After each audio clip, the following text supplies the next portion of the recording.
Anyway, this is a story about one of the scams that I mentioned in a short about the gift card scams. This is a new one that was huh, crazy. Anyway, the girl says she spends a couple of days telling you how much she loves you. She wants to be with you.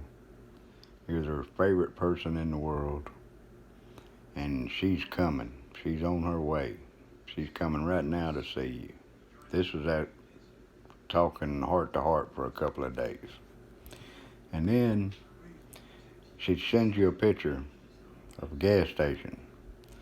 And she's sitting at the gas station and she says, "Darling, I'm at the gas station on my way to see you. I got no money. I got to have gas to get there.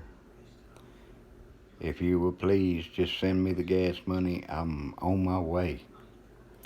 So I text her back just like I've done 1,000 times before with thousands of scammers on here. Anyway, I text her back and I said, "Well, darling, I told you from the start that I was a man dying of cancer and I live on a fixed income and I ain't got no money."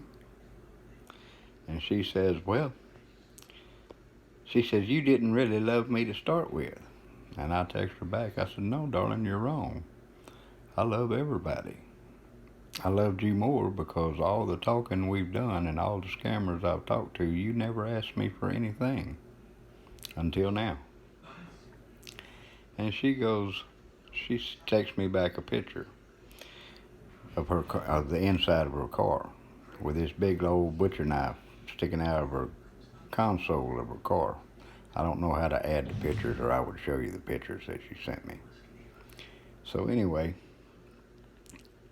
uh, and she texts me back. She says, "You see that knife in my car?" And I text her back and I said, "Yes, darling, I see it." And she texts me back and she said, "I'm going to kill myself because you don't love me enough to send me that $100. And I said, "Well, darling, I'm here alone. It's 4th of July and I don't have any money and I got no way to send you any money, and I hope you're not crazy enough to do something like that."